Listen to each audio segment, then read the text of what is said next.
Bonjour tout le monde, aujourd'hui on se retrouve pour un déballage. La boîte est quand même assez grosse, on la voit déjà un peu dans le coin, genre là. Donc, giga boîte ici, qui dépasse du packing, je peux pas vraiment aller plus haut non plus. Donc je vais y aller tout simplement comme ça. Très décevant le dernier que nous avons ouvert qui venait de Kickstarter qui était Moonshiner of the Apocalypse. Peut-être que le jeu est bien bon, mais les composantes ça m'avait laissé sur ma faim. Et celui-ci, en fait, j'ai aucune idée. J'ai une brève idée là, quand même. J'ai 5-6 Kickstarter qui devraient arriver. Mais je sais pas c'est lequel qui est à l'intérieur. Côté boîte, c'est moins pesant que la petite boîte de Moonshiner of the Apocalypse. Donc, je m'attends pas à avoir comme il y avait un jeu Cthulhu May Die. Et je pense pas que ce soit ça en fait qui est arrivé parce que la boîte va être beaucoup plus grosse que ça. Donc, qu'est-ce que c'est? Et c'est, oh yeah!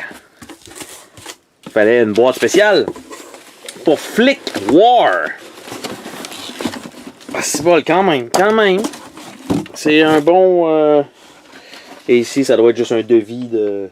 C'est bien ça, c'est bien juste un devis. Je vais tasser ça de là. Donc, c'est pas vraiment... Ouais, ça rentre quand même dans l'écran. Flick War, qui est...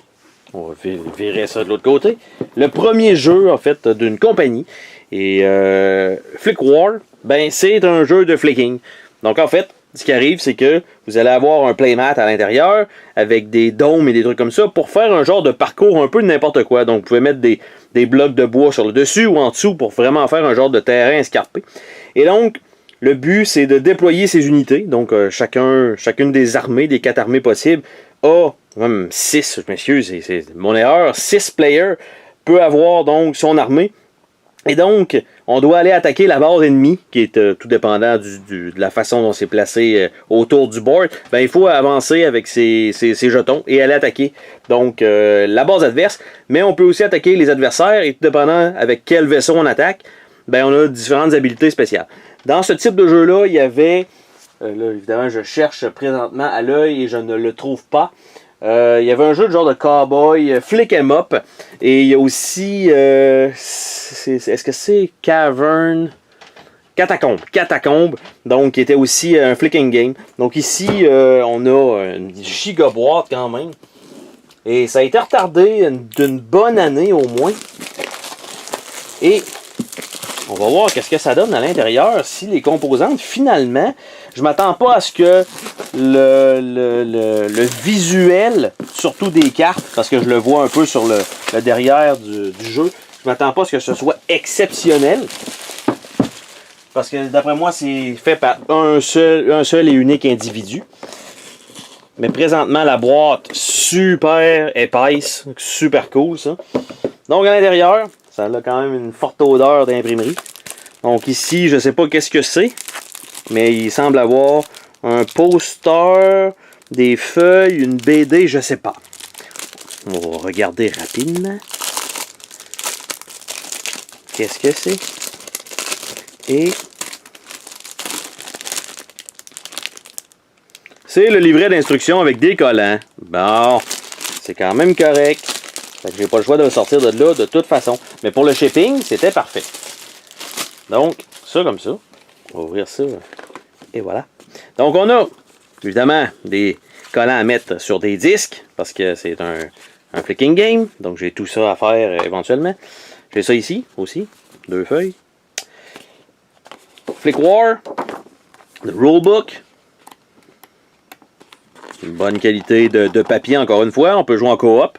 Même, ça c'est quand même bien, je m'attendais pas à ça, donc il y a quand même plusieurs modes de jeu, je suppose que c'est fait en expliquant les règles de base, how to win, comment gagner, ça c'est les habiletés en détail, après ça le co-op 1 à 3 joueurs, puis that's it. Fait que, puis il y avait aussi un terrain épique qui était beaucoup plus grand, mais comme ma table en tant que telle est déjà un genre de giga tapis de souris comme ça ici, ben c'était pas nécessaire d'en acheter un plus gros, je peux juste comme prendre celui que j'ai déjà.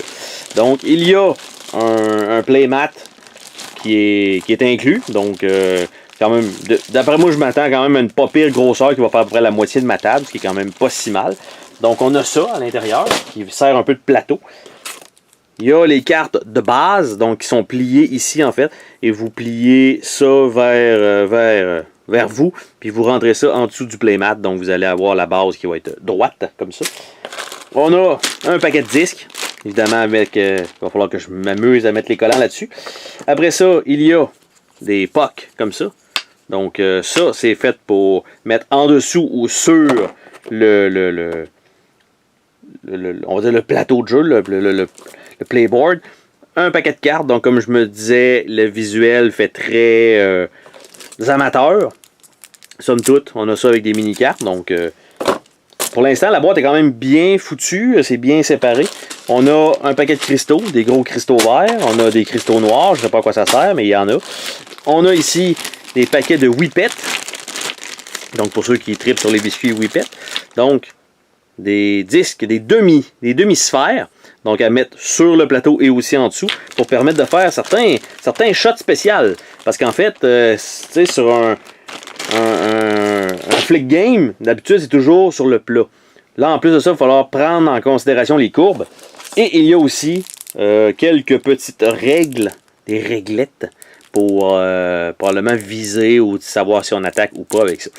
Donc, somme toute, beaucoup plus intéressant, je pense, visuellement surtout, que Moonshiner of the Apocalypse que nous avons eu dernièrement. Et ici, c'était pour Flick Wars. Dexterity, strategy, and tactic in 30 minutes. Deploy your team and fight it out on the tabletops.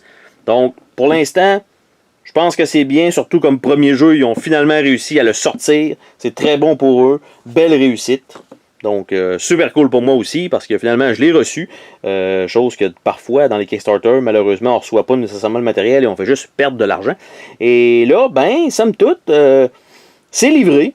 J'ai bien hâte de l'essayer. Sur ce, on se dit à la prochaine. Salut tout le monde!